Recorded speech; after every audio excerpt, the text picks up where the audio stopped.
Les amis, salut à tous, c'est Pegasus et j'espère que vous allez bien. Très content de vous retrouver pour ce nouveau numéro de Yugi Flix. Je le rappelle, Yugi Flix est une série de vidéos qui s'intéresse exclusivement aux différents films de Yu-Gi-Oh! Et pour ce troisième numéro, nous allons tout naturellement nous intéresser à un chef-d'œuvre, au film Yu-Gi-Oh! Dark Side of Dimension. C'est le 23 avril 2016 que Yu-Gi-Oh! The Dark Side of Dimension fera son apparition dans les salles de cinéma japonaises. Aux États-Unis ainsi qu'au Canada, il faudra attendre le 27 janvier 2017. Malheureusement, en Europe, il n'a jamais pointé le bout de son nez. Et oui, le film n'est jamais sorti chez nous, alors que tout ce qui est merchandising de ce film-là est sorti. Dans les pays francophones, ils nous ont même pas calculé, les amis. Du coup, beaucoup de personnes n'ont pas pu voir ce film, et c'est bien dommage, parce que ce film, disons-le clairement, est un chef-d'œuvre. Voilà, il faut dire les termes. Alors les amis, il y a tellement de choses à dire sur ce film qui est rempli de philosophie, rempli de belles valeurs, rempli d'émotions, de joie, de tristesse. Et tout cela sera mis en valeur par une animation stratosphérique. Animation où Kazuki Takahashi a lui-même participé, car une scène du film est faite par ses soins de A à Z. Et ça se voit direct, puisque à ce moment-là, on sent tout de suite sa patte dans le style de dessin. Bref, on a vraiment une animation à couper le souffle et surtout une CGI qui est extrêmement bien maîtrisée. Et forcément, en voyant ça, on se dit qu'un reboot de la première série avec cette qualité d'animation, ça donnerait forcément un truc extraordinaire. Mais on va pas se mytho aussi, c'est que la première série Yu-Gi-Oh! Elle vieillit très bien et qu'elle est très bien en fait. Donc ça sert pas à grand chose de refaire un reboot de cette série, mais quand même ça fait fantasmer. Tu te dis, s'ils refont la première série Yu-Gi-Oh! Avec ce niveau d'animation, avec des monstres en CGI et tout comme ça, parce qu'en fait, dans ce film-là, à chaque fois qu'un monstre est invoqué, c'est épique en fait. C'est épique de fou. C'est incroyable. A noter d'ailleurs que certains personnages ont dans ce film un chara design différent que celui qu'on a pu connaître. Et c'est un bon choix, car les personnages concernés sont maintenant beaucoup plus stylés. Bref, The Dark Side of Dimension fait donc office de suite directe à la fin du manga Yu-Gi-Oh! Puisque ce film se déroule en fait 6 mois après les événements de la fin du manga. Et c'est ça qui est super intéressant les amis, c'est qu'en fait ce film, il raconte vraiment quelque chose, tu vois, il apporte quelque chose. Et en fait ça aurait pu être un arc en plus dans Yu-Gi-Oh! En fait. Ce film en fait il va vraiment mettre un point final à Yu-Gi-Oh! Et de la plus belle des manières. Pour moi la vraie fin de Yu-Gi-Oh! En fait c'est pas ce qu'on voit à la fin du tome 38, là c'est la vraie fin de Yu-Gi-Oh! C'est ce qu'on voit dans ce film là. Il apporte vraiment quelque chose, c'est pas juste un film comme ça, un peu au hasard et tout. Ce film là est donc très intéressant puisqu'il vient enrichir la mythologie Yu-Gi-Oh! L'histoire est vraiment belle et surtout elle n'est pas bâclée puisque ce film il dure 2h10. Et c'est un excellent choix puisqu'il va nous permettre de découvrir une nouvelle aventure pour nos héros, nouvelle aventure qui est très intrigante et qui va tenir toutes ses promesses. Ce film Yu-Gi-Oh! Sera donc mélanger toutes sortes d'émotions, de la nostalgie, de l'humour, de l'amour, de la tristesse, de la peine, de la colère, de la joie, du rire, des larmes, et surtout énormément de sagesse. Sagesse qu'on remarque beaucoup en fait dans les dialogues de ce film, les dialogues qui sont extrêmement profonds. Ce film, entre gros guillemets, il te fait réfléchir. De plus, il contient exactement les mêmes valeurs qui ont fait le charme de Yu-Gi-Oh! Donc l'amitié, l'amour, la volonté, le courage et surtout l'espoir. The Dark Side of Dimension est aussi pour nous l'occasion de voir Yugi seul, lui qui ne partage plus son corps avec Atem. Un Yugi beaucoup plus mature, qui a les épaules maintenant pour être le personnage principal à lui tout seul. Quoique, non, pas vraiment en fait, parce que le personnage principal de ce film, c'est clairement Seto Kaiba, et ça c'est stylé. C'est risqué, mais c'est stylé. Car oui, dans ce film, c'est Seto Kaiba qui poursuit un objectif, qui a un but à accomplir. Là où Yugi, lui, il fait juste sa vie de son côté, de base. Enfin bref, avant qu'on rentre vraiment dans le détail, le film Yu-Gi-Oh! Dark Side of Dimension, de quoi il parle? On nous présente donc Yugi et ses amis qui se questionnent chacun de ce qu'il veut faire plus tard. Car oui, c'est bientôt la fin du lycée pour eux.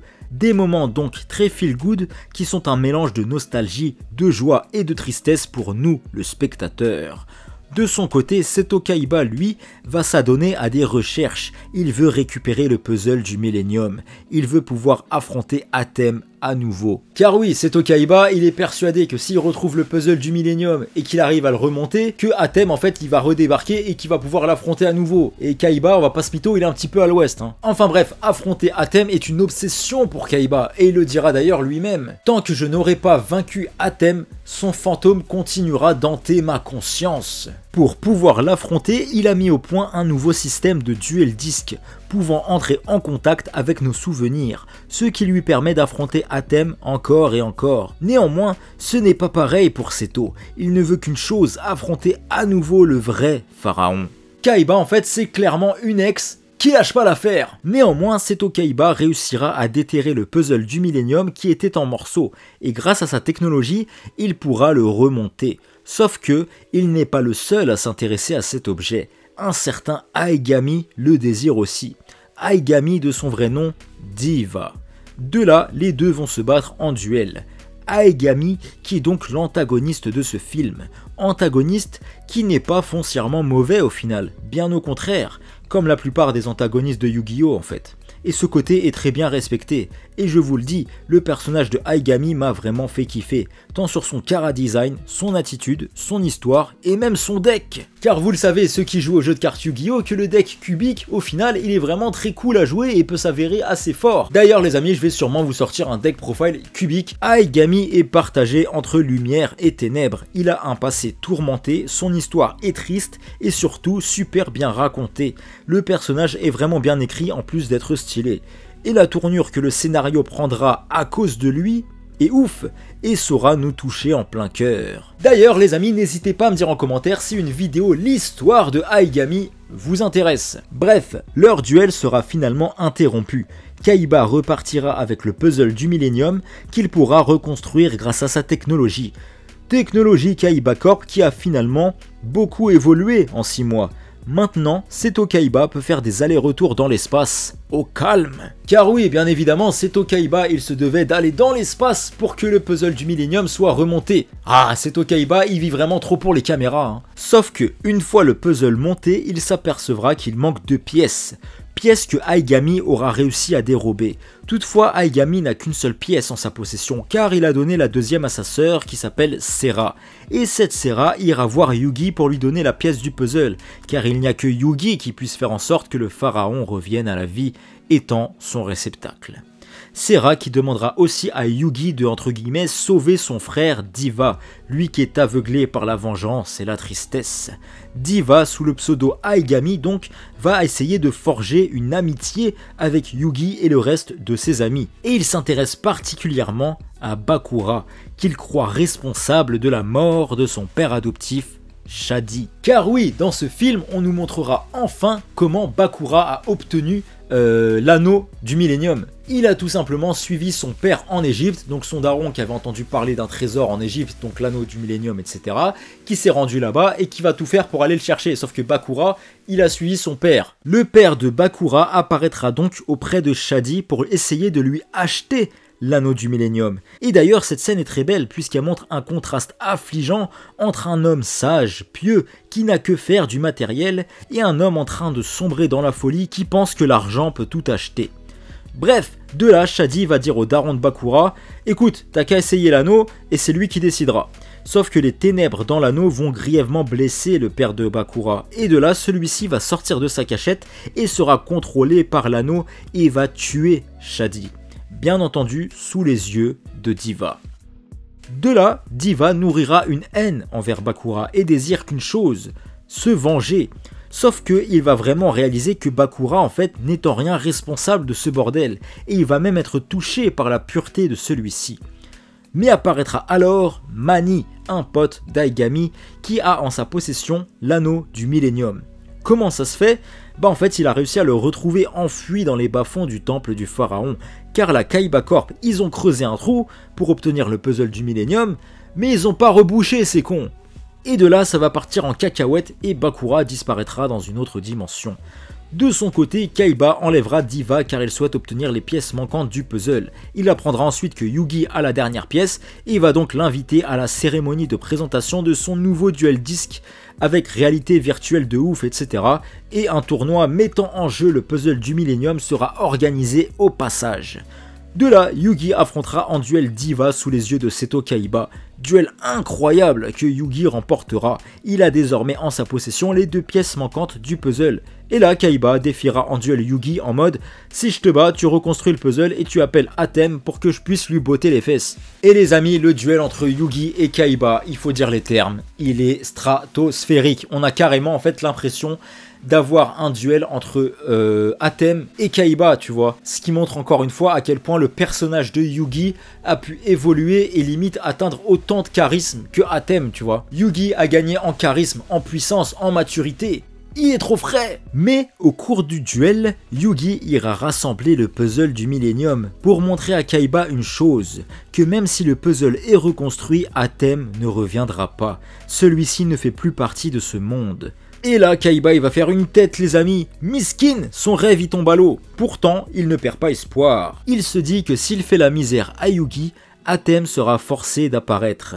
De là, le duel va reprendre et Yugi, avec un magnifique combo, va réussir à venir à bout de Kaiba. Et au moment où les points de vie de Kaiba chutent, celui-ci va sourire, comme s'il reconnaissait le potentiel et la puissance de Yugi. Atem n'est plus, mais en vrai, Yugi est lui aussi un adversaire à sa hauteur. Sauf que, alors que les points de vie de Kaiba chutaient, le duel sera interrompu. Le compteur de points de vie de Kaiba n'a donc pas eu le temps d'arriver à 0. Donc, théoriquement, il n'a pas perdu. La symbolique est belle. Car oui, ce duel sera interrompu par Aigami qui était possédé par l'anneau du Millennium.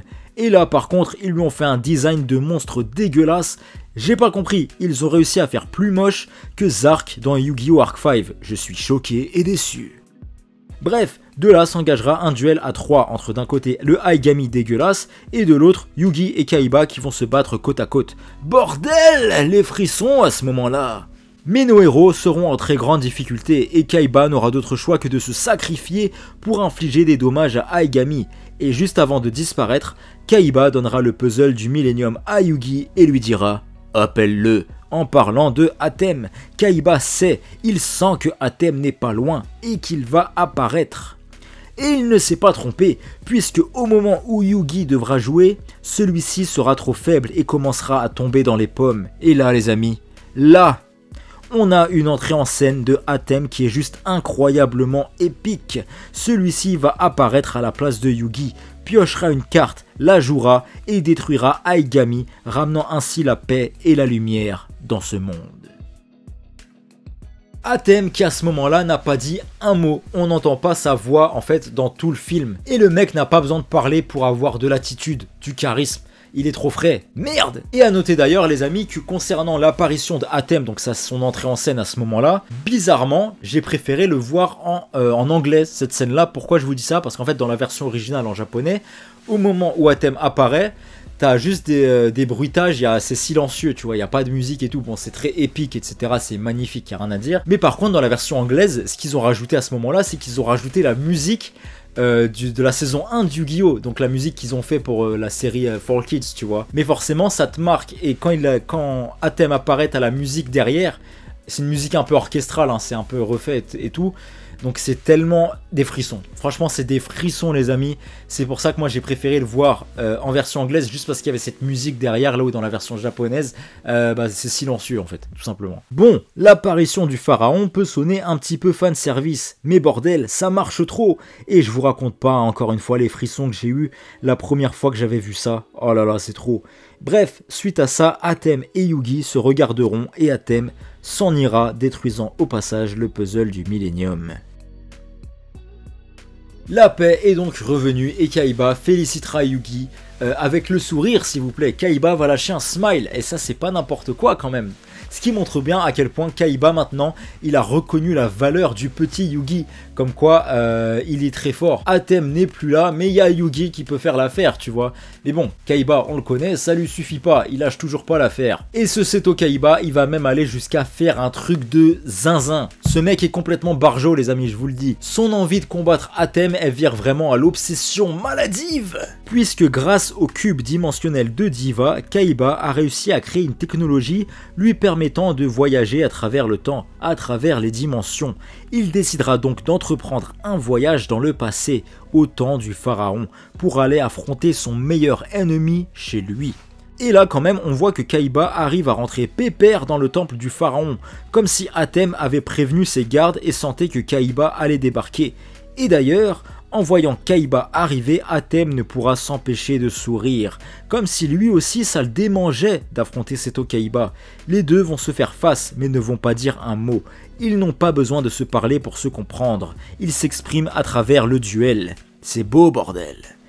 Et avant tout ça, on nous montrera aussi une scène où nos amis disent au revoir à Anzu à l'aéroport, elle qui s'envole vers son rêve, qui s'envole vers les States afin de devenir une danseuse. Yugi, lui, qu'on sentait au début du film très triste, on sentait qu'il n'avait pas encore fait le deuil de Atem, et on sentait aussi qu'il aurait aimé en fait le revoir, ne serait-ce qu'une dernière fois, tu vois. Et ce sera donc chose faite à la fin de ce film. C'est pour cela aussi que pour moi ce film, comme je vous disais, marque vraiment la vraie fin de Yu-Gi-Oh! Ce film développe nos personnages, apporte vraiment une conclusion parfaite à chacun d'eux, ce qui fait que désormais c'est des personnages accomplis à 100% et qu'on peut enfin leur dire au revoir. Yu-Gi-Oh! Est donc terminé à 100% avec ce film, l'arc du pharaon est bouclé et chaque personnage a atteint son but à son échelle. Yugi étant maintenant un personnage accompli, est-ce qu'on peut rêver, est-ce qu'on peut fantasmer les amis d'une suite de Yu-Gi-Oh! Avec Yugi en personnage principal, où il n'est plus question d'objets du millénium et toutes ces conneries, mais peut-être sur autre chose, où tu as juste un Yugi, sans Atem, sans rien, juste Yugi en personnage principal, qui serait peut-être plus grand, etc. Ce serait incroyable avec ce niveau d'animation, il pourrait nous faire une dinguerie, mais en vrai, malheureusement, je pense que ça n'arrivera jamais, vu que Kazuki Takahashi nous a quittés, et je pense pas qu'il se permettrait la liberté de faire ce genre de choses maintenant que l'auteur n'est plus là, donc on verra les amis, en tout cas ce serait quand même un truc stylé à voir. En tout cas les amis, ce film frôle vraiment par moments la perfection, bien qu'on peut quand même chipoter un petit peu sur notamment les duels qui sont un petit peu trop expéditifs. Et c'est dommage, mais concernant encore une fois l'animation, c'est parfait, la narration, elle est très belle, les dialogues, ils sont ouf, les musiques, elles sont parfaites. Et je vous le dis, hein, ce film-là est pour moi un de mes films préférés de l'histoire des films d'animation. Je crois qu'il doit être dans mon top 3. Il doit être dans mon top 3 avec Char contre-attaque peut-être, de Gundam et celui-là, et peut-être un autre, je sais pas. Mais vraiment, il est dans le... C'est un très très très beau film les amis. Par contre, on va pas se mytho, c'est un film qui s'adresse aux fans de Yu-Gi-Oh! Ça veut dire qu'un mec qui a jamais été ma Yu-Gi-Oh!